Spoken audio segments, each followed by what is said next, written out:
everybody, and welcome to a brand new episode of Nostalgia Mate. Today I am joined, as always, by my wonderful, musically talented co-host, as we saw last Christmas on our Christmas special episode. Cooper Britton, welcome, mate. How you doing? I'm very good. I like to think I am not completely tone deaf. I would like also to be like better. to think that. It's a shame that no one else does, though. Yeah.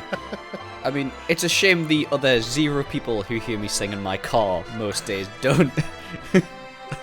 You imagine the round of applause happening around you. The stage audience, i.e. the other cars stuck in the traffic jam on the A1 with me. Yeah. Me when I butcher stars from Les Mis in the shower and expect to and bow as if I'm. God, so, if you hadn't guessed, we are talking about musicals today. Excited. I mean, we might touch on movie musicals, but we're going strictly towards stage musicals. We're going to be ranking our top 5 stage musicals of all time, with, of course, a few honourable mentions. Now, we're both very kind of big musical fans. Where would you say this sort of started with you, Cooper?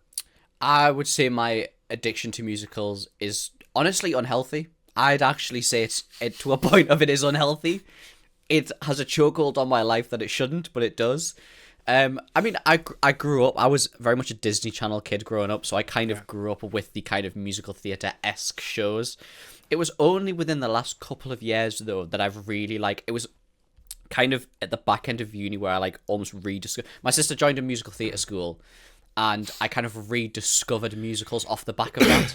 Yeah. After kind of going many, many, many years of not really, never really thinking about them. I've always loved Les Mis. That was kind of Les Mis was probably my start. It was probably my first proper musical. I saw the musical movie first, but that was probably my proper introduction. And then, do you know what? And then in the last couple of years, it was Les Mis again because my sister did Les Mis with her stage school, and that was where it all started. And I have a list on my phone, which I showed George earlier. I track all the musicals that I go and see and how many times I've seen them. And I need to start doing that. I've not seen a crazy amount. I've seen more musicals this year than I have any other year. I'm pretty sure I counted and I've seen a musical a month this year, I think. Wow, that's amazing. Something like that. I don't think I've seen anything in theatre this year. Which is a shame. Yeah, I think this year alone I've seen at least a musical, on average a musical a month. Some obviously more months than others, but yeah, I've seen a lot within the last couple of years. So that's crazy. This is very much this is kind of based off. I had a list anyway, so I kind of track anyway of what I like. Usually it's my Spotify.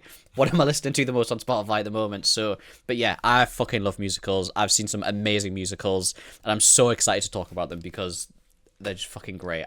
It's such an art form that I absolutely adore. I absolutely love it. Head over heels. Fell in love with it again.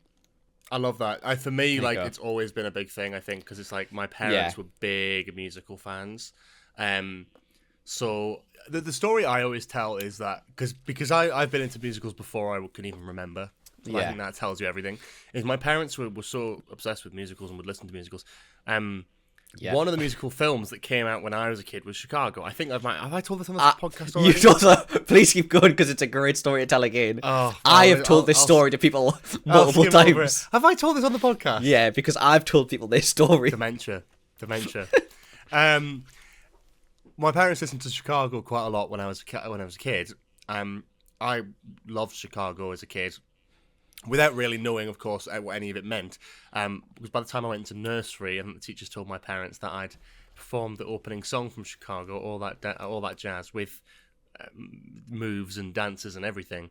To my parents' horror, of course, because the opening song of Chicago is kind of very suggestive, talking about rolling your stockings down and rouging your knees and stuff, and there's a sort of nursery age George, maybe 3 rolling years his old, stockings down, pretending to roll my stockings down and doing a little flirty dance. It is a shock that I'm not gay, really. It's crazy because that's the dance you did to me to get me to do this podcast with you.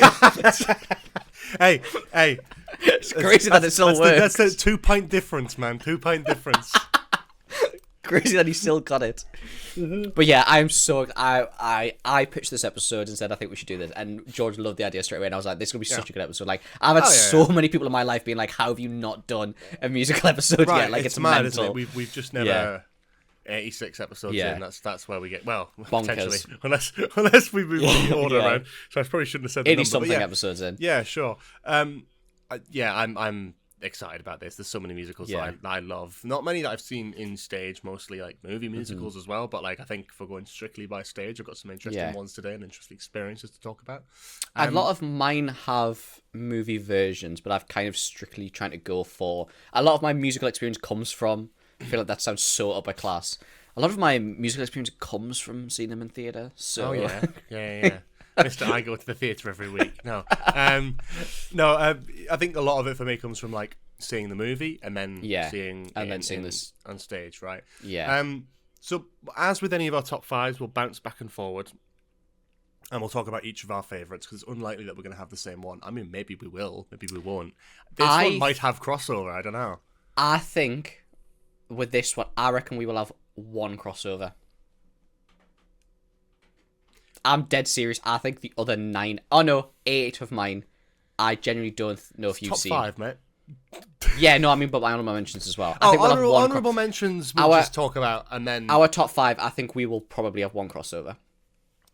That's interesting. I think there's a couple in my top 5 you haven't even seen. I think the other you go every 4 other of my... I think the other 4 of my top 5 you've not seen. Wow. Probably not. Yeah. Anyway, honourable New gen versus this is when it's new gen versus old gen. It's completely unintentional.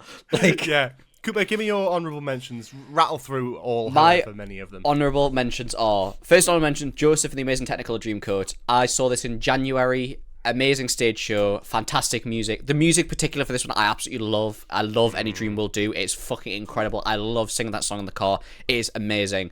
My second honourable mention is The Lion King in musical. I saw this probably going on 10 years ago, and if you've seen our top 5 movies or you know anything about me, you know The Lion King, the animated original, is one of my favourite movies ever. The new CGI version you love. Yes, I fucking hate it. The old original I absolutely adore, and with this one we were in the stalls. It was one of the first shows I ever saw in the stalls, and if you ever go and see it, the opener of The Lion King, like the circle of life that they do, the animals actually come down the stalls onto the stage. Wow. And as someone who fucking adores the opener, I was on an aisle seat as well. Honestly, like, even to this day, like, I genuinely got full on emotion, like, really started tearing up when it happened. Like, it really, really hit me because I wasn't expecting it. I love the music and love the whole thing anyway. It was just such an experience. And the show is fucking incredible. It has been there for so long now. It's at the same theatre now that I went to see it 10 plus years ago. So it's fantastic. My third honourable mention is, I saw this in July this year, is Back to the Future, the musical. I really want to see this. I haven't got around to it yet. I know. It leaves London in December, so you have a time on it. Yes, it leaves London in December because it's starting to tour. Sake. I need to see that imminently then. Fuck. So this has been in London for a couple of years now. My dad it's his favourite movie ever, The Back to the Future, and we went down to London to do a job, and I treated him and surprised him and booked The Back to the Future the musical. We were 3 rows from the front. Wow. And fantastic seats. It is amazing. Like, we were both hesitant going to see it, and we got to the first half, and we were like, holy shit. Like, it won awards for, like, the best new musical and everything a couple of years ago. Genuinely fantastic. The music in it, like, the story beat that they have written songs about is, like, it's so well done. Like, there's so many extra, like, the scene when Marty wakes up in the bedroom with his mom, that scene translates so well, and they did an amazing song. Power of Love's fantastic. Johnny B. Good is amazing. Like, and the guy who, I don't know his name, the guy who plays Marty McFly, they brought him over from America to do this, and the swagger that he has, he perfectly embodies the Marty McFly character. The whole thing, fantastic. Brilliant. My fourth honourable mention is a show called Hadestown, which I saw very recently, a couple of weeks ago in London. This is it's a musical based on the Greek tragedy of Orpheus and Eurydice, the Greek mythology tragedy of Orpheus and Eurydice. It's the music style it's quite like it's almost like a retelling. So they've done it in like a folk song blues kind of way. It's only just come to the UK. It's been in America for like 10 years, I'm pretty sure now. It is fucking fantastic. Like it's one of those stages where it's one stage, live band on the stage, so the band are part of the performance.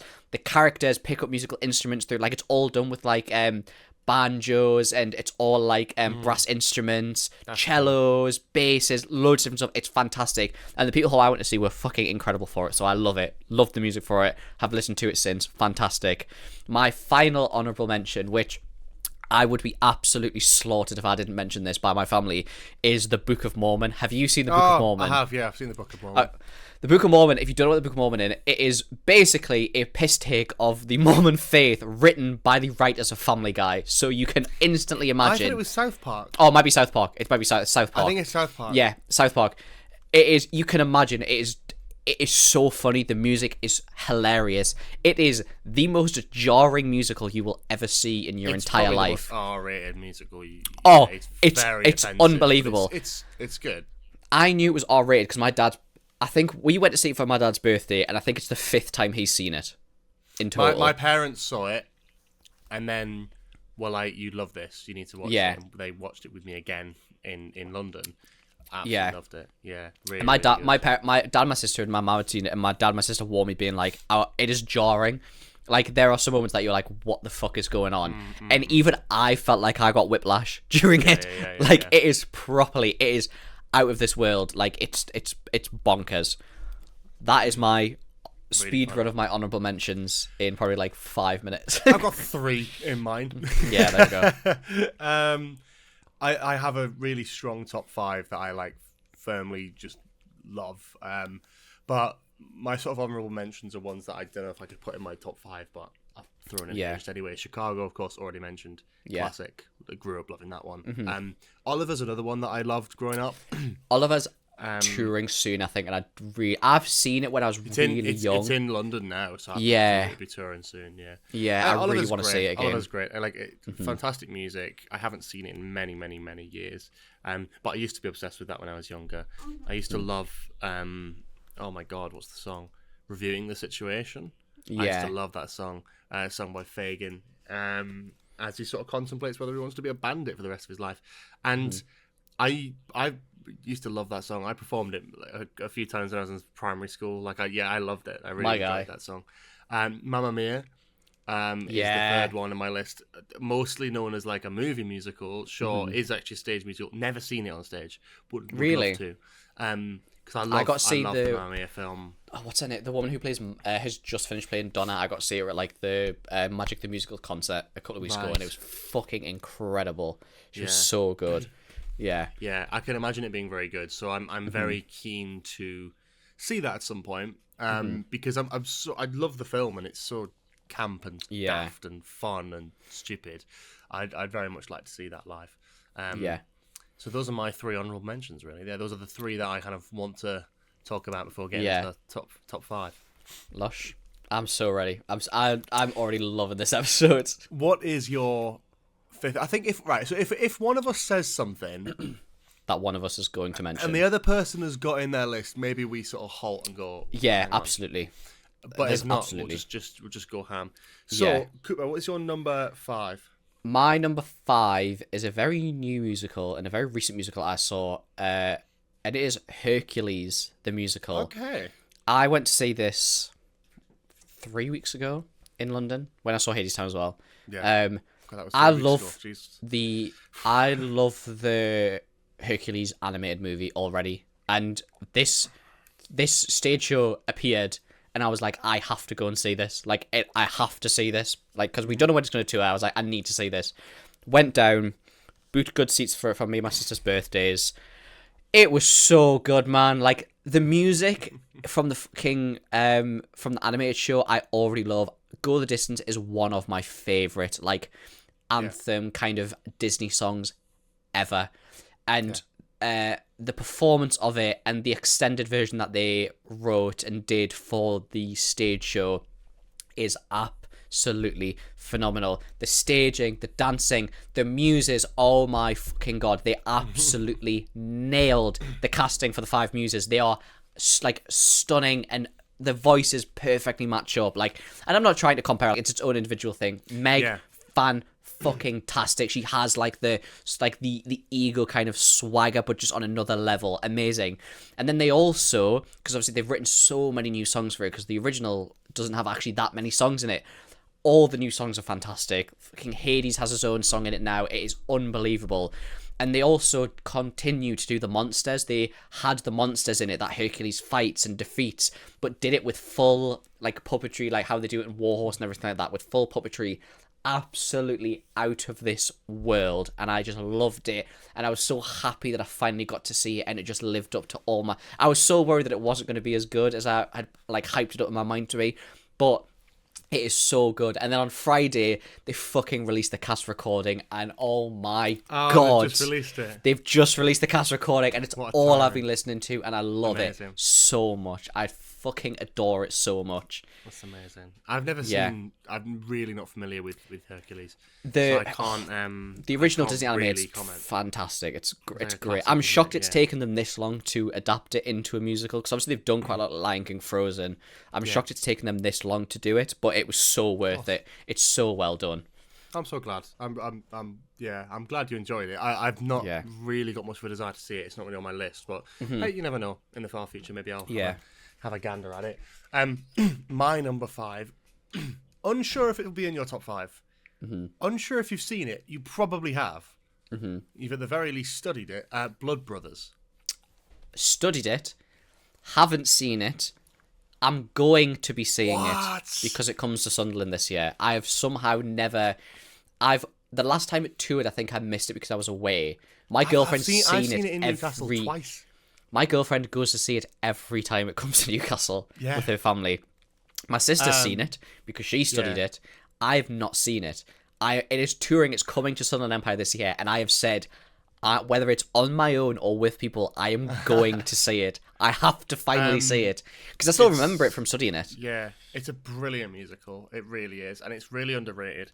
It's one of those ones where I'm like, it's one of those source materials. When you look at like a musical, or you look at like a book or something, and and like I think of and I go, now if I was successful in a film industry, I'd love to like direct a film adaptation of this. And that's like that's one I think of because I'm like, this would lend itself so well to that medium, and I'd love to have it like just be able to play with that. And I can't believe it's never been done. The aesthetic of Blood Brothers is really fascinating. Amazing. It's a little bit old school. It's set in Liverpool. It's very like kind of based in the sort of like lower class, kind of poor and poverty kind of angle. The music is phenomenal. Amazing. There are moments that will actually make you jump out of your fucking seat with shock. There are incredible musical numbers, but I think it's important to mention that I think it's one that we studied in school, and I think we studied it in drama. I think year 8 drama, and I remember we did a little bit. Mine was year 7. I just kind of became obsessed with it. Maybe it was year 7. I don't know. It's the first thing I did. It could be. And I remember around that time I wanted to go and see the musical, so it was very much an easy sell, and we went to see it, and it was amazing. And I didn't really know anything about the story other than like the little bits that we'd sort of done. In class, and then watching it musical was just amazing. It was like the first musical that I didn't really know shit about. It wasn't the one that I'd seen the film of and then went to see it live. It might be the only one in my top 5 that I haven't seen prior to seeing it live on stage. And I think every other one in my top 5 I've either seen in some sort of adaptation outside of seeing it live on stage, before seeing it live on stage. This is the only one that I haven't. This was incredible. I have this weird thing with musicals where if I haven't seen it or I know that I've not taken it in before seeing it, I will actually I actually go in blind. A lot of these musicals, I won't listen to the soundtracks before. I know loads of people listen to the soundtracks before, or I've seen it before. I love going in completely blind, and then just the addiction happens afterwards, basically. I do like to... I think I like to know the music. That's my thing. I feel like It's similar to like a concert. It's like I want to know the music going in, because if I come out and then I get really addicted to the music, I'll be like, oh, I wish I'd listened to this before. And then then I got to see my favourite song from this musical live, and I got to appreciate it as I heard it, as opposed to going back home and then becoming addicted. It's exactly what happened to me with seeing Oasis live this year. Is I went in not really knowing too much of their music, come out of it listening to loads of Oasis, and now I'm like, damn, wish I'd got into this beforehand. I should have done. That's my own fault. But I wish I got into this beforehand, because then I could have appreciated them singing this one song that I really like. Now. Yeah, I guess that's something like with Hercules. Like, I was so excited to see Go the Distance, but that's because I knew it beforehand. Like, it's those kind of things. There's a couple of ones in here where I've seen it before. Yeah, but yeah, Blood Brothers is incredible. Really, really incredible. I'm 100% going to see this. Yeah, People might not have heard of it. It's not a very it's not a super well known. Musical, I definitely underrated. And I'm trying to think who wrote it now. Was it? I don't know. Was it Willie Russell? I think so, something like that. Willie Russell, Liverpudlian writer, and he did Shirley Valentine as well. Yeah, not to flex, guys. I did get an A star for my performance of Blood Brothers in Year 7. So did you? I don't think we got graded on ours. Yeah, I was one of 3 who got an A star for his performance of Blood Brothers. So not a flex, obviously, not to flex. Yeah, I know. I think Willie Russell's brilliant. So I'm very I'd love to see this show get adapted into film. It may never happen. I'm quite surprised it's not. May never happen. I presume there is a reason. Willie Russell has made films, quite known films. Shirley Valentine being the most notable. I'm surprised. There probably is a reason as to why this was never adapted. Yeah. Lush. What's your number 4? Number 4. My number 4 is a musical that I fucking adore. I would love to play one of these characters. It is Six the Musical. George, have you seen Six the Musical? I have not seen or heard anything from Six. You don't know about... You've not heard of Six the Musical? I know what it's about. Yeah, you know it's about... So, Six the Musical is a musical adaptation of The Six Wives of Henry VIII. And as a horrible histories kid, of someone who adored horrible histories, this really, really... I love this stage show again. I've seen this twice. So I saw my sister's theatre group did a version of this, and it was incredible that they did. And then after they did this, it was touring, and me and my sister went to see it. It's so good. It's so short. There's no interval. I'm sure it's like 90 minutes, if that. But the songs, it was written so each of the queens basically embody a like famous pop icon. So there's like a queen who's inspired by Beyonce, a queen inspired by the likes of Ariana Grande, like all that kind of stuff. Okay. So all the different queens, not only having different colors, but also their solo style of song is completely different. They're all a different vibe. So there's something for everyone within it, if that makes sense. It does. Okay. It basically the whole concept is it's supposed to be a competition of who is the true queen of Henry VIII, that kind of thing. And it's like they all have a competition of, I'm the most important queen because I was the first queen. I was the most important queen because I gave him a son. I was the most important queen because I was the one that really loved him. All this kind of stuff. Yeah. And then the whole thing is at the end, they're like, like they can change, they can write their own stories. They can be their own individual people. But the music is so good for it. It slaps so hard. Anne Boleyn, best queen. Fight me. It's true. Okay. It's just true. It is. Don't Lose Your Head is the best song on the soundtrack. And again, British written, started in England. It's just fantastic. It's just great. I love it so much. I've heard of it. It's one that I definitely think I'd probably enjoy if I got around to watching it. So it's definitely one I'll probably end up tuning into, no doubt. It's more like a modern one. Like it's very like poppy and hip hoppy at times, but it's so good for that. It's so good for that. I have a feeling my number 4 we're gonna have to wait on. Okay. My number 4 is a musical that I fell in love with after watching the film adaptation. My parents were obsessed with it, and I ended up watching that film. Never saw the actual show until many years later, but absolutely adore it, and it has a very, very special place in my heart. Not my favourite, but it has a very, very special place in my heart, and that is Les Miserables. We're going to have to wait for this one. Definitely, we're going to have to wait for this one. Shock horror. Cooper, what is your third? Would you like to do your number 3? Because I've just spoken about my number. Just so My you number don't. 3. I have a feeling maybe my number 3 might have to wait as well. Go on, no, Okay. go on. You go your number. You hit your number 3. So my number 3 is probably the only one that I didn't watch. As I sort of mentioned, like the way you experience these things is like, what's your first experience of this musical, right? So for Les Miserables, it was a film, and then I saw the musical. For Blood Brothers, I just saw the musical. For my top 2, I saw the film, and then saw the musical. For number 3, I saw a recording of this musical before watching the musical. A very, very well done recording that made me want to see every musical done in this style so it can be watched by the masses at home. And I became obsessed with it after watching the recording. I put it off for so many years. So many years of people telling me it's brilliant, and I never got around to watching it. And then I watched listening to the soundtrack, and then I watched the recording when it came out. And I became obsessed with Hamilton. Oh my fucking god! I did not know you'd seen Hamilton. My number 3 is also Hamilton. You didn't know I'd seen Hamilton. I didn't know you'd seen it. Let me whip up the fucking videos from COVID of me absolutely plastered at uni doing the King Fuck George. off. Yeah. No way, King George is your favourite as well. I don't know if I'd say favourite, but those songs are great. They are the best. My number 3 is also Hamilton, which I've seen twice now in the last year when it was at Sunderland. I had no idea. What was your My first experience of seeing Hamilton was seeing it in the theater. Oh, amazing. Have you seen the recording? I've seen the recording now. I've seen it about 4 times now. Incredible. I'd never listened to my only exposure was like the most famous songs which I'd heard on the radio. I knew what it was about, but I had no major exposure to it before I went to see it with my sister. Loved it so much that I was like, I have to see this again, and went to see it again with my girlfriend. Yeah. Bro, the fucking chokehold at this. My like top 10 songs on Spotify are all Hamilton songs. I genuinely didn't know that I'd seen no idea. 2, love it. No, I had no idea. Hang on. No clue. I'm trying to think here. When did we start this podcast? 1.5 years ago. Yeah, no, that's fine. In my head, I was like, I'm sure I've seen Hamilton whilst we've been doing this podcast, but I haven't. I saw it. Honestly, I've seen it. It's more recently. Like I saw this. Yeah, I love Hamilton. June, maybe? It's probably. Is this your number 3 as well? So we could just kind of. Oh yeah, this is my number 3 as well. Like for me with Hamilton, like it's so cleverly put together, and it's sort of.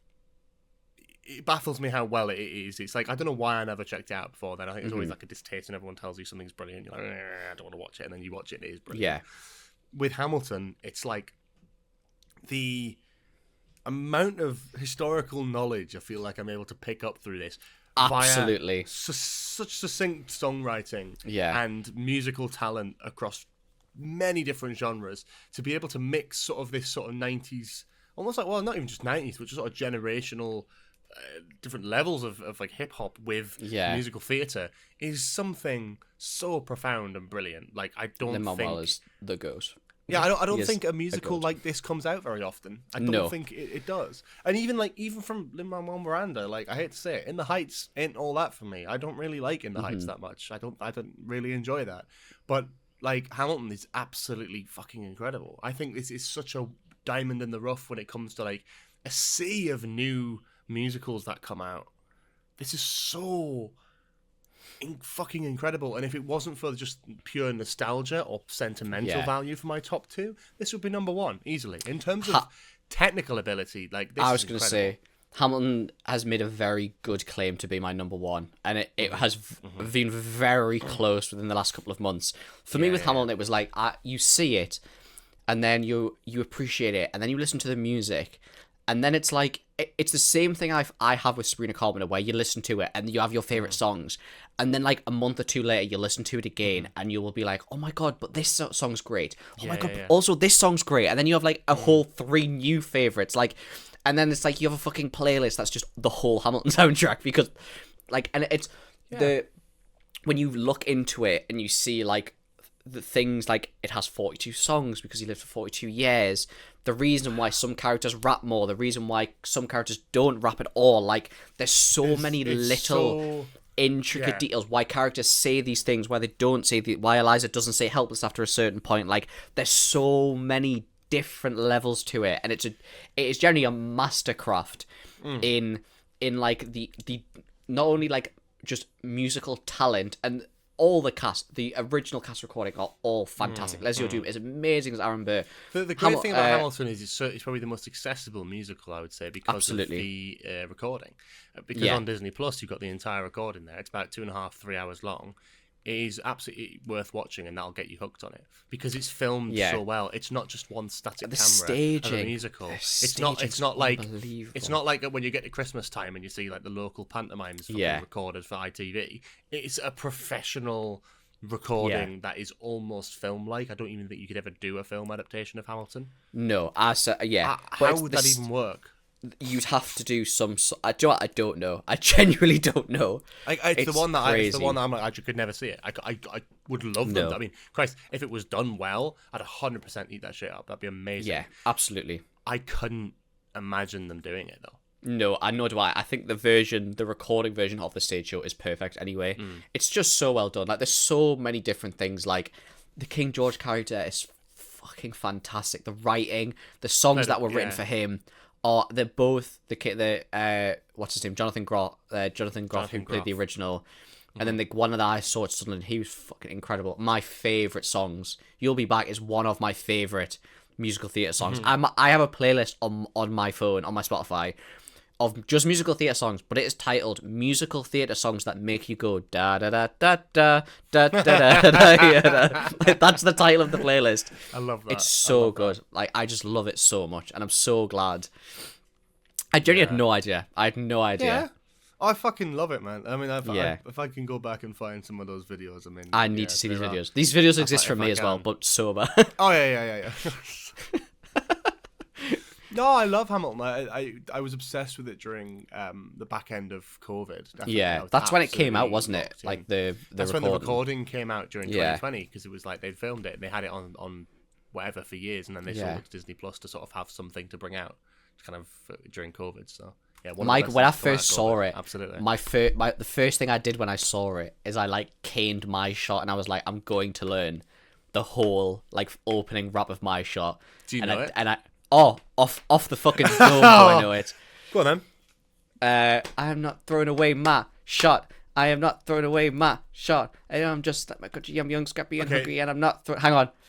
I'm gonna get a scholarship to King's College. I probably shouldn't brag, but dag, I'm amazed and astonished. The problem is I got a lot of brains but no polish. I gotta holler just to be heard. With every word I drop knowledge. I'm a diamond in the rough, a shining piece of coal, trying to reach my goal. My power of speech unimpeachable. Only 19, but my man is older. The New York City streets get colder. I shoulder every word and every disadvantage. I've learned to manage. I don't have a gun to brandish. I walk the streets famished. The plan is defend this spark into a flame.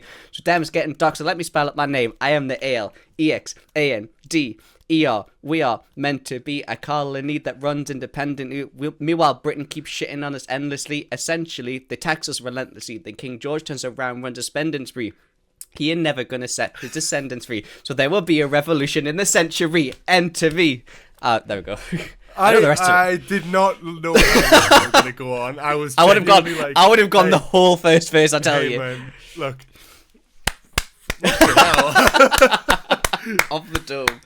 More the balls to do it without a backing track, and I'll do it. Like off riff, just in the middle of the podcast. Off the dome. Absolutely incredible, mate. Well done. I know, honestly, I love it so much. I adore. It's one of those soundtracks that if I have nothing else to put on, pulling I'll out just put on. my rendition of Hasadiga Ibawa in a minute. What? Come on, let's go. No. Cancel speedrun any %. But yeah, fantastic. I love Hamilton. There you go. I love it. Yeah. Favorite song from Hamilton? It's so hard. It changes all the time. It was like my overarching like number one will be "You'll Be Back," but I also have such a special place in my heart currently for "Wait for It," and I love "Say No to This." I hadn't slept in a week. I was weak. Yeah. I love it. I am a big, I mean, maybe it's a normie take. It definitely is. I'm a big Room Where It Happens guy. I love, don't get me wrong, I love Where It Happens as well. The version on the recording, man, like, it's such a good, they know it's a good song. It's good fantastic fucking song. I would kill to see Leslie do also Guns and Ships. Guns and Yeah, Ships. I like non-stop. I could non-stop. plaster Guns and Ships off. Could on, you? Hang on. I'm gonna say you owe me one. You owe me one now. Hang on. Non-stop. I've been really enjoying recently. It's the fast bit of Guns and Ships that I quite like to challenge myself with, but I haven't done it in years. You're gonna love editing this because my tracks, I've got it up now because I'm absolutely like, okay. Oh man, I love. He's constantly confusing, confounding the British Frenchman. Everyone, give it up for America's favourite fighting Frenchman. Watch me fuck this up. Lafayette! I'm taking this horse by the reins, making red coats, venerable bloodstains. I'm Lafayette! never gonna stop until I make him jump and burning up and scatter the remains. Watch me engaging him, escaping him, enraging him. When the French with more funds, and I come back with more guns and ships. And so the balance shifts. Wow. My breath went. Wow. See, I've never been able to do it. I cannot pick it up. Hang for on, the life of next me. bit's coming up. So he knows what to do in the trenches. You do it even fluent to French. I mean, he knows what to. Oh, I fucked it. No, it's too hard. It's too hard, and I'm shaking like a shitting dog. So that's not happening. Did that sound anything? It did. I picked it all up. So. So good. So good. I'll tell you, yours sounded better. It's great. Where were we Love at? Hamilton. We love Hamilton. In this house, we love Hamilton. Oh man.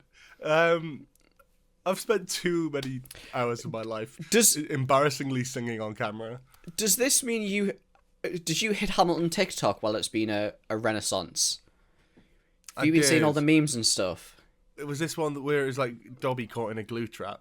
Did you see that one? That's Yeah, really that niche. one. That was I saw really that niche. one. What was the Hamilton spin on that though?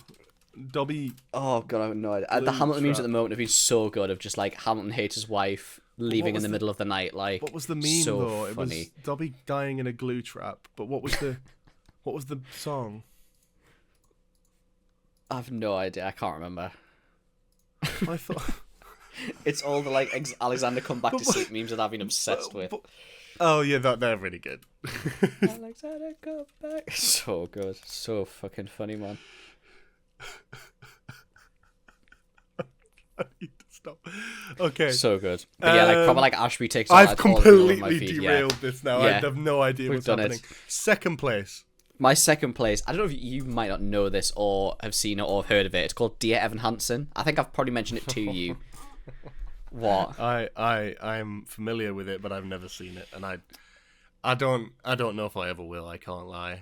Dear Evan Hansen is a strange one because the concept is like off the planet. Like, it's mental. It is about a boy who is bullied, who writes. During his therapy, he has to write letters to himself of being like, "This is what I'm trying to achieve. This is what I have achieved." Stuff like that. He writes a letter, takes it into school. A bully takes the letter off him. The bully then kills himself, and they find the letter on the bully's body. And then basically Evan Hansen does this whole rigmarole of trying to fabricate this friendship that they didn't have, if that makes sense. He basically pretends to be his best friend to comfort the family. He fancies the sister.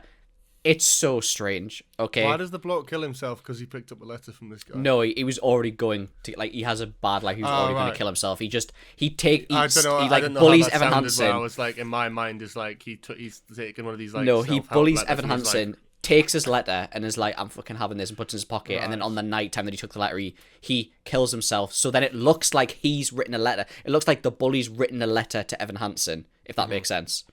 Gotcha. That makes sense. Right. And then he basically was goes a in this film whole about this, rigmarole of wasn't trying to. Yes, with Ben Platt. I saw this last year. It sounds crazy, the concept, like, and it is. It's the story's very strange, but for me, the thing that, and this was my number one for a long time, it's only recently been topped. It's the emotional beats for me. It's so emotionally charged. The songs are so well written. Waving Through a Window is my favourite musical theatre song ever. It is so beautifully, it's so emotionally charged and complex.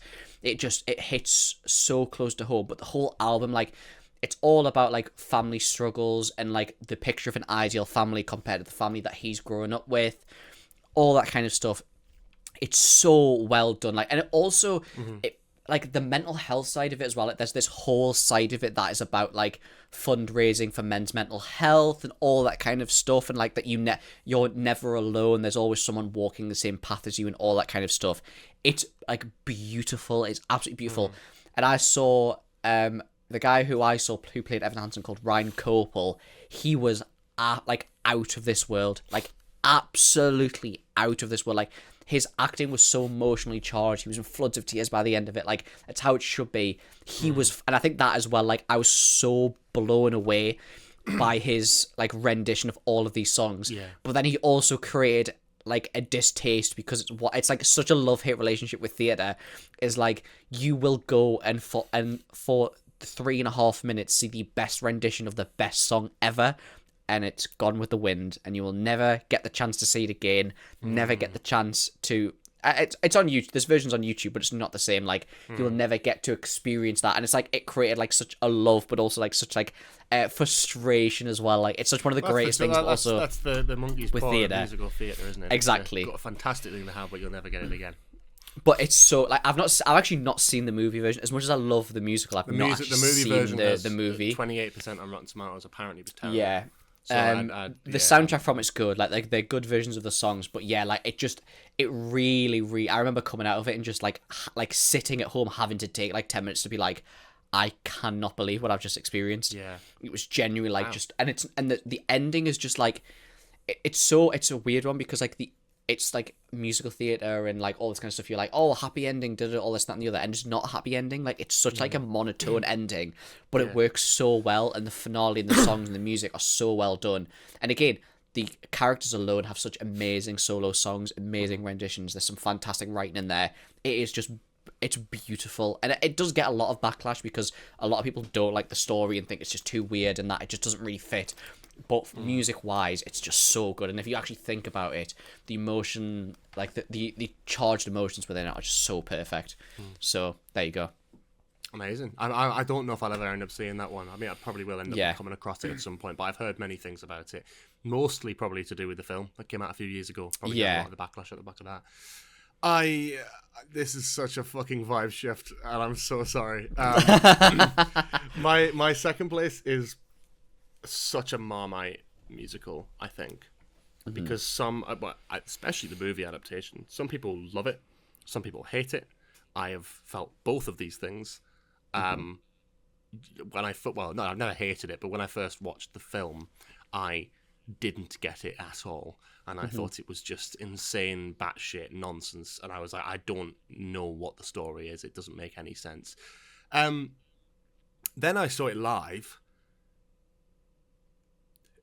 and it was absolutely fucking insane. I know what it might be. Insane, and I became addicted to it after that. Then rewatched the film and was like, actually, no, the film is brilliant. I just didn't clock it. And it's so hard to show people or to explain it because it doesn't really make any sense, but I'll explain that. This is the Rocky Horror Show. Not what I thought you were going to say. What did you think I was going to say? I thought you were going to say Moulin Rouge, because Moulin Rouge, I know the movie is so different. I hated the movie when I watched it, and I've not seen the musical version of it. Sorry, go ahead. Rocky Horror. This is your number two. My number two. So Rocky Horror Picture Show is the film. The Rocky Horror Show is the musical.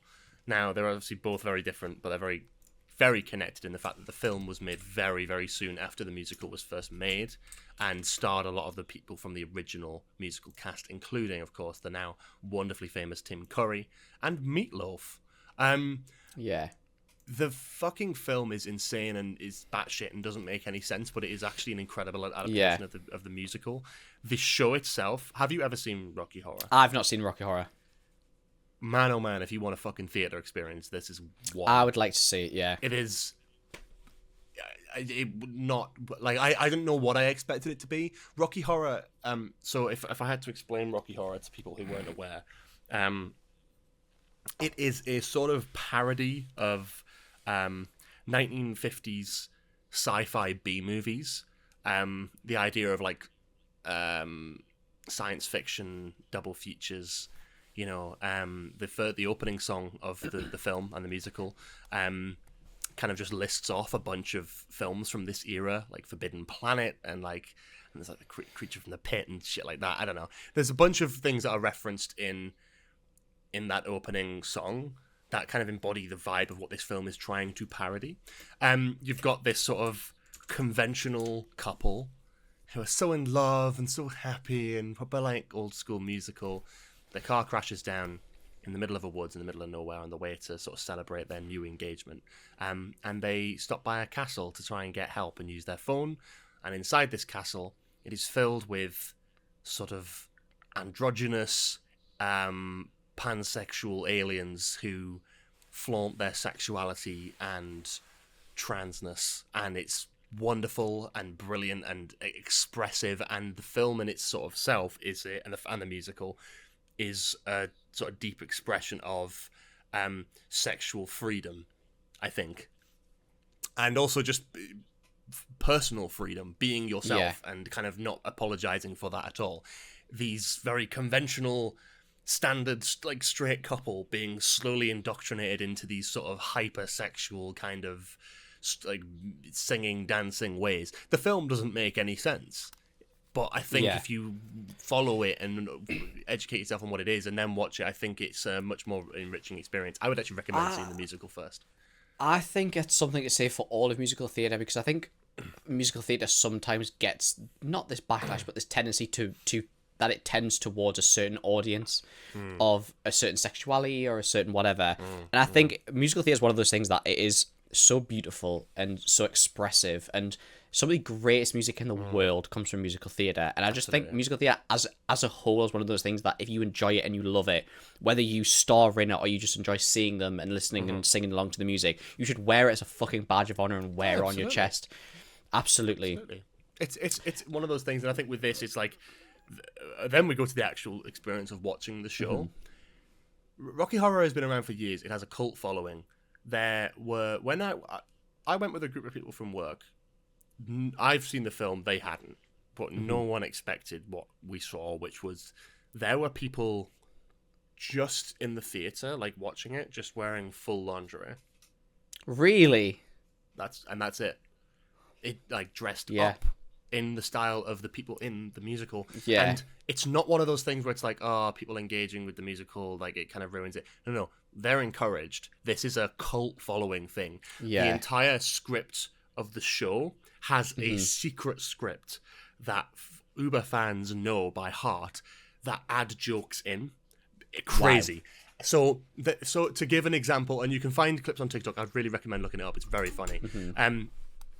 There's a narrator who is very like traditional and speaks very. I think Stephen Fry did it one time for like an anniversary show. Very much that kind of aesthetic. There is a secret script, so he would be sort of listing off things, and then the audience would shout out something in a pause that he would then follow up, and that would be a funny joke that no one would get.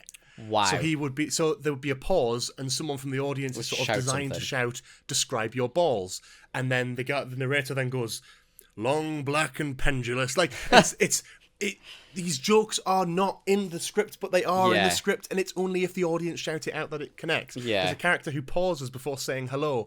Enough time for someone to shout, "What's your favourite Lionel Richie song?" And they go, "Hello." It's fucking brilliant. And if you can ever get to a one where people are that, I mean, if you go to a Rocky Horror screening for the show, people will be doing this. There are moments where people had props.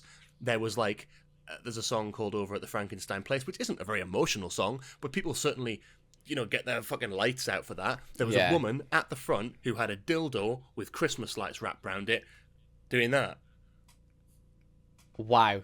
It sounds like a proper like trip, but it sounds much really fucking good. Fun. It is joyous. It is fucking joyous, and I don't know. I don't care how reserved you are at home listening to this, thinking that might not be for me. You will have fun. Trust me, it's a fucking laugh, and it is. And also, the music's fucking great, and it's a parody of very like 50s kind of like societal norms and and especially considering when the musical was made, I think it was in the 70s. Like it breaks down a lot of societal norms at that time. It is very progressive. It is very kind of forward thinking. Oh my god, it's touring next year. Is it? Oh my god, it's coming to Sunderland Empire in January. There you Oh go. my There you go. god, You I'm gotta do it. so fucking going to see this. It's great, 1,000% honestly. I'm Rocky going. Horror is so much fun. You should go with people because it will be a fucking laugh. Like, you will I'm have a so great, going to see great it. time. And I had the... Did I not know never this was thought I'd coming? go and end up seeing it, and I saw it, and I was like, "This has blown me away." How, I mean, it's sort of slightly uncomfortable because everyone else is dressed in lingerie, and you're not sure where to look. But when you're actually watching the show, it's fucking incredible, and it's funny. I'm It's so so gonna see this. funny. I've Yeah. never. I mean, Book of Mormon is designed to be funny. Yeah. I've never laughed harder than I have at Rocky Horror Yeah. watching. It's so stupid and it's so funny. But again, I love it. I love what it tries to do. I love that it's a story about again, like, sexual freedom, about like freedom of identity, being yourself. Yeah. And although, like, you could describe the people who are doing this as like the villains of the story, the themes are really strong and really clear, and especially for the time the musical was made, it is absolutely generational and definitely paved the way for a lot of LGBT people, especially around that time. Think about the time that this musical was made, like the 70s, the 80s. Yeah. We're talking about the AIDS pandemic. We're talking about the stigma Yeah. that gay people had and LGBT people had, people who were different from the societal norms had. This is a show that breaks that down and really challenges that. And I think it does to this day. It's still Absolutely. it's still such a joyous show. Yeah. Yeah. And it's a parody of fucking cheesy Yeah. science fiction movies from the 50s. Like, what's not to love about that? Yeah. And then Serena Carmona parodied for a music video. So Exactly. Generational. Brilliant. Yeah. Absolutely love it. I've waffled way too long about that, but yeah, No. that's good. What Number is- one? I know what your number one is because you haven't mentioned it yet. Oh, where do I begin? With my baby, my love. Do you hear the people singing the song of Les Miserables? Oh, I love this show so much, man. I've seen this movie too many times. I've seen this show 3 times within the last year. Like, Wow. it I've seen the is show once, and I've seen the fucking movie many incredible. times. I've seen I remember being on a Switzerland trip with you in Scouts and us doing a rendition of Les Mis on a bus journey. I don't know if you remember this, where we all got different characters. Did we? Yeah. When? I don't remember that. That's Do you not remember crazy. this? I remember I'm this. so- I think I've got I have a video or something of it somewhere. I remember singing ABBA. Yeah. We did Les Mis as well. Yeah. I love this. This started with me because so many people told me that I need to watch the movie version of this, and for the longest, I love the movie version. It's great. Okay, it's such a gateway drug. It's long. Don't get me wrong. It's a long ass movie. It's a long ass show. Yeah. Every song in this is amazing. There's not a single bad song. They flow so well. I've openly said as well with Les Mis, if you want to learn about motifs and learn about how music is God. used, Les Mis is the one to listen to and to study, because the way that the motifs and the musical motifs and the different character motifs and different situational motifs especially are used in this is phenomenal. It is fantastic. The cast for the movie version is unbelievable. It is such a star-studded cast. And then my sister did the musical theatre group did a version of it, and that reopened my love for Les Mis, basically. And then since then, I saw it in concert in January, which basically it was the anniversary concert. So I saw the anniversary concert that was touring it, the arena tour, and basically what it is, they still act it out, but for the majority of the main songs, they are stationary in front of microphones. The main focus of it is on the performance and the music and making sure that's the best part. And then they are like, guys, Sondheim Theatre, 40th anniversary, star-studded cast. I was like, fuck. I was like, I'm in London. I was like, fuck, I'm gonna have to. I was like, I have to. Yeah. Oh, it's so good. It's so good. Yeah. I can't express my love for this stage show. I love all the songs from it. I wish I'd seen the anniversary concert. I think that's one of my regrets. It was is not so catching that good. when it was knocking around. I I think the film is what I knew, and Yeah. I love the film. I have my critiques of it. I think the musical itself is excellent. I think I've been very much indoctrinated by various YouTube video essayists in terms of Yeah. why Les Mis is not a good film adaptation.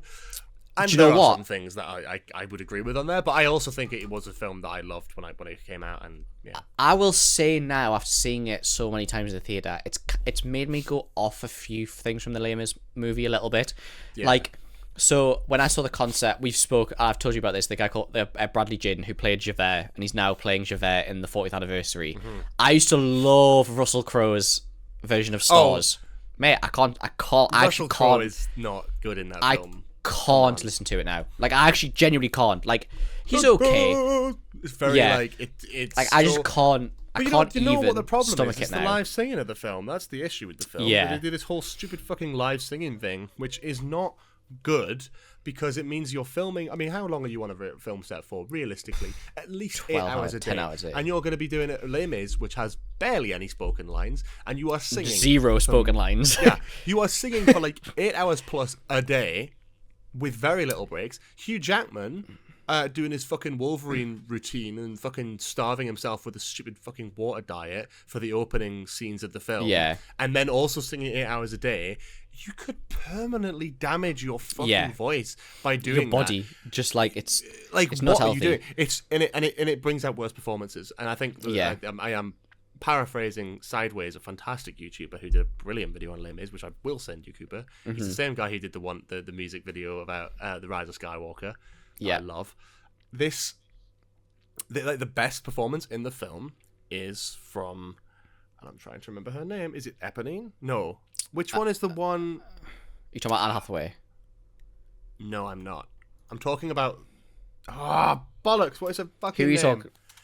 I'm talking about the one who's in love with Marius but doesn't get to be with him. Is that who you're talking yes. about? Is that Eponine? No. Is that Eponine? Yes, that's Eponine. This is the one that with Les Mis. I'm so bad with the character names. Yes, Eponine. Yes. Yeah. Because Fonty. Yeah. Sorry. Yeah, Eponine in the film is played by a theatre actor who, I think Samantha Barks maybe, and she's a trained theatre actor. She's played this character on stage, and she's brilliant. Should I tell you why she's fucking brilliant? Because she's acting like upset and crying without crying. There's this whole thing about this. Anne Hathaway, when she does I Dreamed a Dream, it's emotional, but like she's actually crying because she's an actor. Yeah. And crying fucks your voice up because there's too much fucking like saliva, and you fuck your voice up a little bit by doing that, so it's not as good. Whereas Eponine, absolutely brilliant in this film because she's not actually crying. She's acting like she's crying without needing to cry. And she sings beautifully. And she's probably the best in the whole film. Why? Because she's fantastic. She's theatre trained and not a film actor being forced to sing every fucking day. I sometimes there is. I understand the appeal for it, but sometimes there is a charm. It's a good gateway, but like I'm saying, like I am not blind. Like it is a great gateway, and I loved it for a long time. But like I'm saying, I am not blind. Like now that I've seen it multiple times outside of whatever, it is so much better. Like its origin is so much better. Like the 4th anniversary cast at the moment, Kieran Donnelly, Bradley Jaden, they are fucking unbelievable. Like Bradley Jaden's version of Stars. Marius was my favorite character for a long time. I loved Marius' songs for so long, and then after seeing him do Stars at the concert, mate, I fucking fell head over heels with Javert's whole character, his whole story arc, all of his music, his soliloquies and motifs. Like, fucking incredible. So Les Mis is so good, and Dear Evan Hansen was my number one for a long time, and after seeing Les Mis again recently, it was it was something I couldn't ignore. Like I couldn't sleep at night, like trying to justify Dear Evan Hansen being over Les Mis, because Les Mis is such a timeless classic. Getting to see it at the Sondheim Theatre for its anniversary, like it was just such like a euphoric experience. And I encourage Les Mis is an if you're going to go and see Les Mis, like if you can go and see it now, because it is genuinely like a fucking once in a lifetime thing to be able to see. I've never seen Michael. The concert I went to see was supposed to be Michael Ball and Alfie Boe, but the night that I went to see, they both weren't on, and I got to see Kieran Donnelly and Bradley Jaden do the concert version, who are now doing the stage show. And you know what? I genuinely think better. I honestly think better. I've heard multiple versions from all of them, and I genuinely think better. Like, it's crazy. The stage version is absolutely incredible. I'd love to see it again. It's a brilliant. It's that show. opener. It's classic. when it starts, you just get Dun, fucking dun. goosebumps. Yeah, that just fucking hits, man. Yeah, and you get the goosebumps, and it's like, oh, and just it's so good. The costumes, the whole story is so good. It's so well done. No, it's incredible. It's a brilliant musical. It's like the musical, isn't it? Oh, it is the musical. It is it's like the GOAT. Like, it will stand the test of time. Like, it's incredible. Yeah. I need to see it again. It's been a long time since I've watched the film as well. I need to introduce Lily to it, probably. go and see the 40th anniversary of Go. It's the fucking once in a lifetime opportunity. But is it still going? Yeah, they're going for a little while. Is it? I thought it was like a one Yeah. and done thing. No, I saw it. The 40th anniversary was on the 8th of October, where they did like an extra concert bit to it that you had to get invited to or win tickets to. But they're still doing the actual stage show, but it's like it's classed as the 40th anniversary run of it. Right, I see. God, this will be expensive, no doubt. I'm not booking tickets on a recording again. But Jesus Christ, I am tempted to see how much it is. Hey, not bad. Oh yeah, not bad at all. £200 a ticket. Fuck off. I didn't pay that much, to be fair. Yeah. Incredible musical. My number one, I think, is So Predictable. Yeah. I've waffled about it before, but it is absolutely like always going to be my favourite musical. Mainly because of the film, though. Let's be honest. I am being cheeky here with its placement being first because I don't think it's in terms of musical theatre experiences. I don't think it's really that up there. It's a great musical, though, and that's Little Shop of Horrors. I'd be disappointed if you hadn't put this at number one. This is why I was telling you, like, please don't force yourself to not put this. I've seen Little Shop of Horrors live once. Maybe twice. I've seen an amateur. I've seen an amateur production that our secondary school put on when I was in year 7. Really?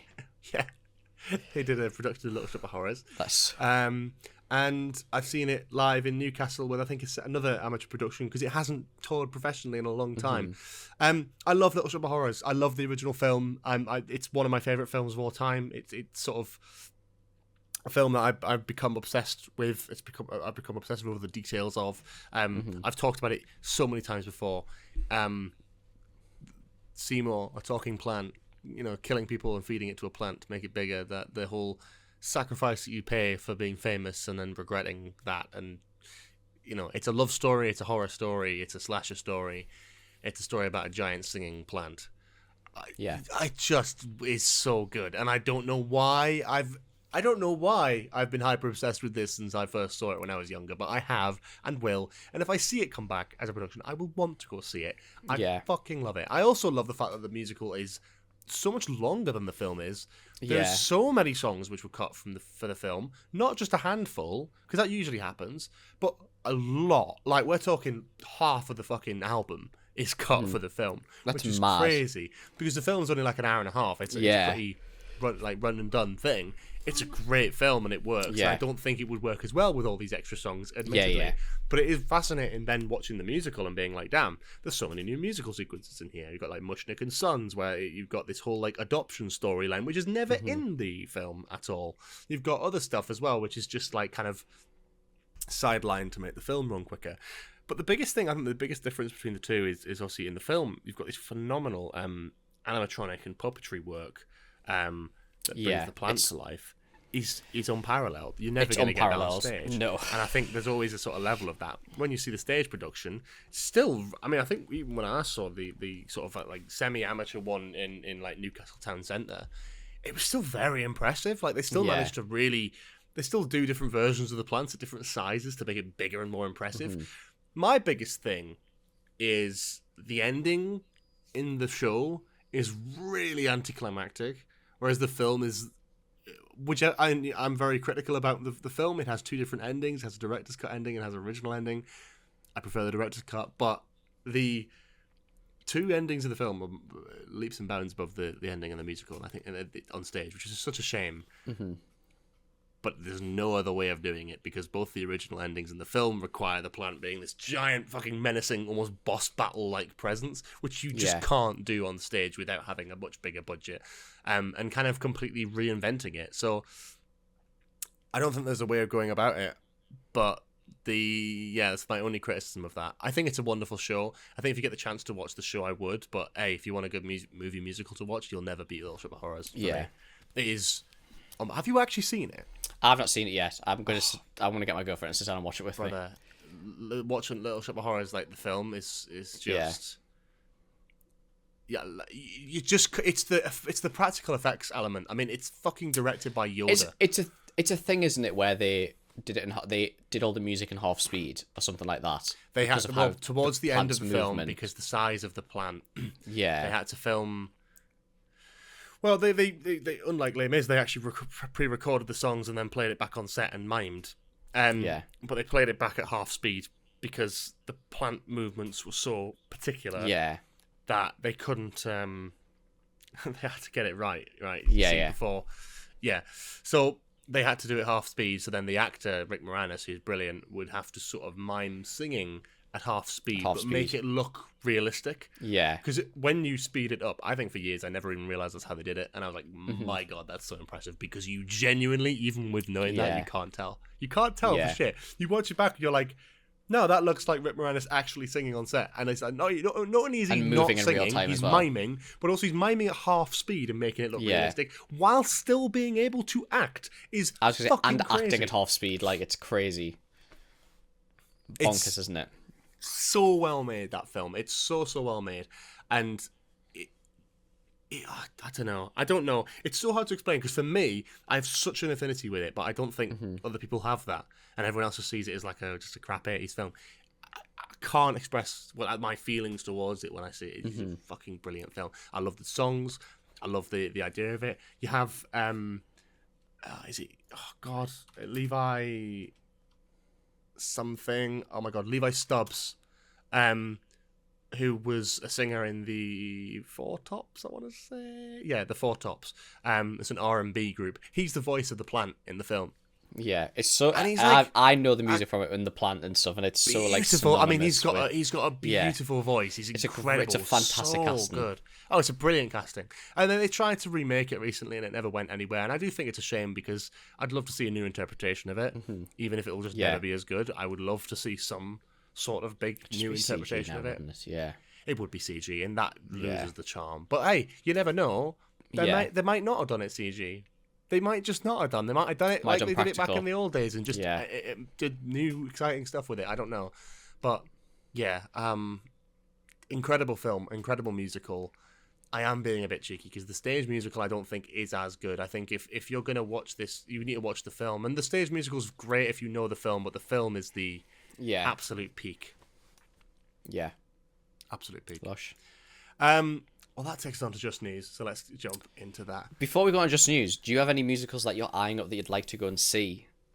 Back to the Future. Any just off the top of your head? Back to the Future. Back to the Future. I wouldn't mind seeing. I've never seen Matilda, but I've seen the film. I'm going to see Matilda in February. And I'd like to see Groundhog Day as well because I really like Groundhog Day the film, and but the musical's written by Tim Minchin as well. So I'd like to see what that has to say. What else would I like to see? I've got a question for you actually. Are there any sort of popular... Because there's a bit of a trend at the minute of films being turned into musicals, like Mrs. Doubtfire, Devil Wears Prada. Are there any films that you would love to see turned into an actual, like, on-stage musical? God, off the top of my head, crikey. I mean, there's been loads, hasn't there? Devil Wears Prada, Back to the Future, Titanic technically got one. Yeah, it was like a Titanic one, wasn't it? Not burlesque, that's not the right one. Maybe it was. Was it burlesque? I don't know. It's very like... It's called Titanic. It's like...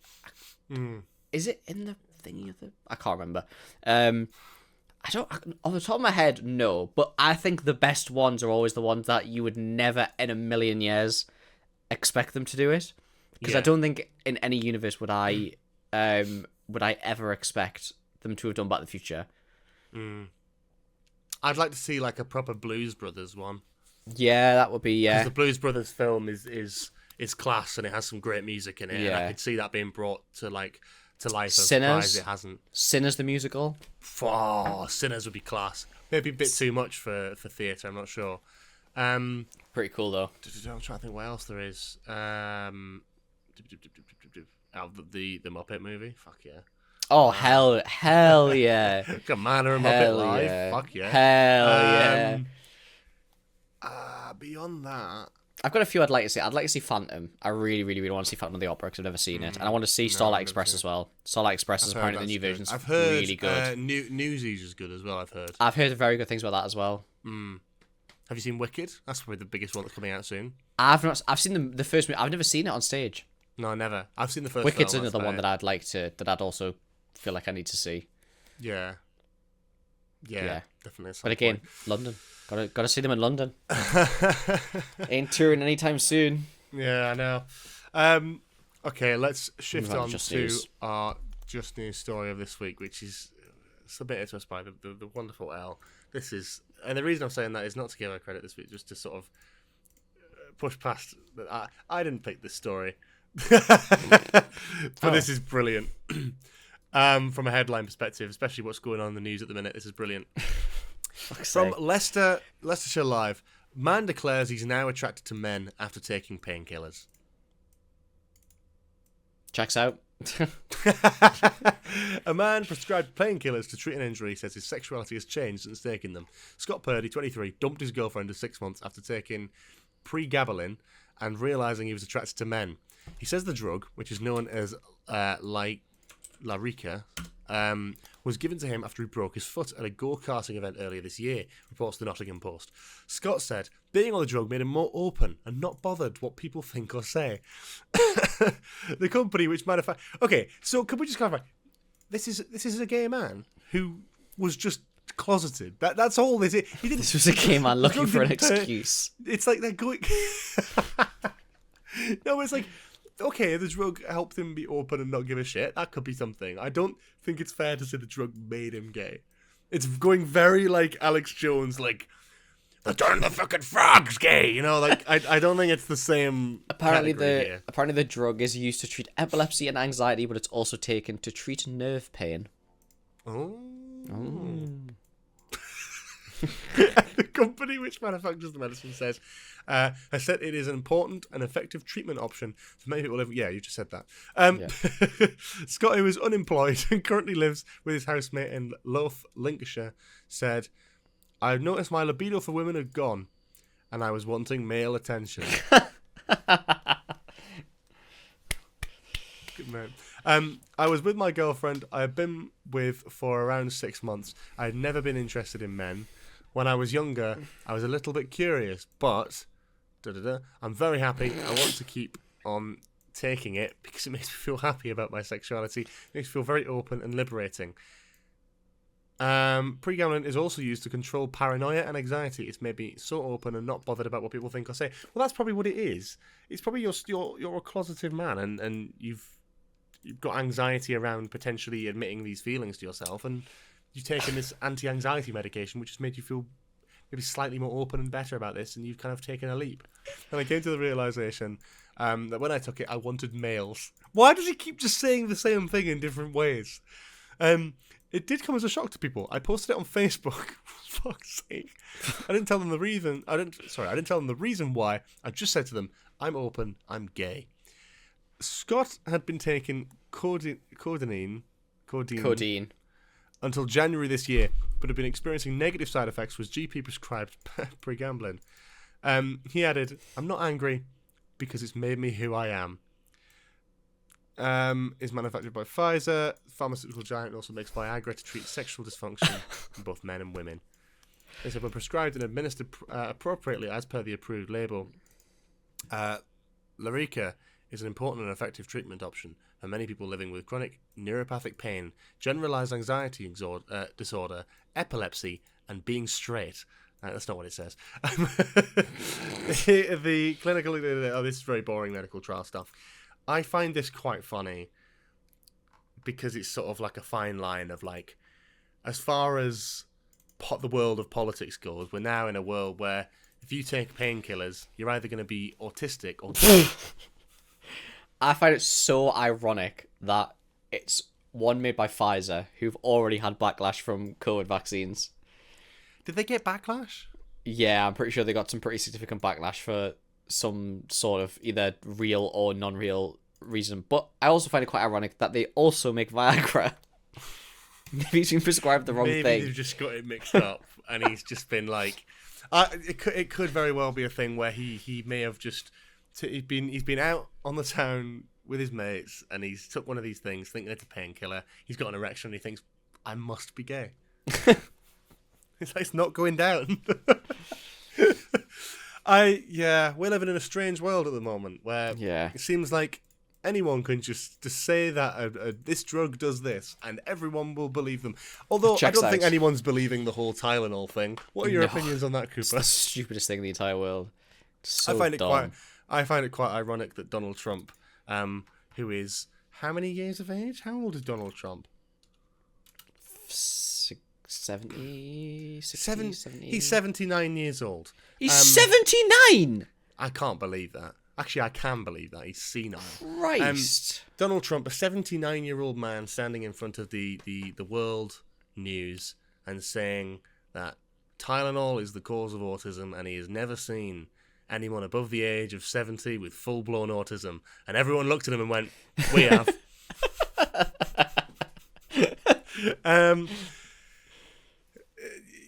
Yeah, also Walt Disney exists. I saw that was the tweet that someone put out where it was like, Walt Disney ate like the same sandwich every day, was obsessed with trains and was born in like 19 something.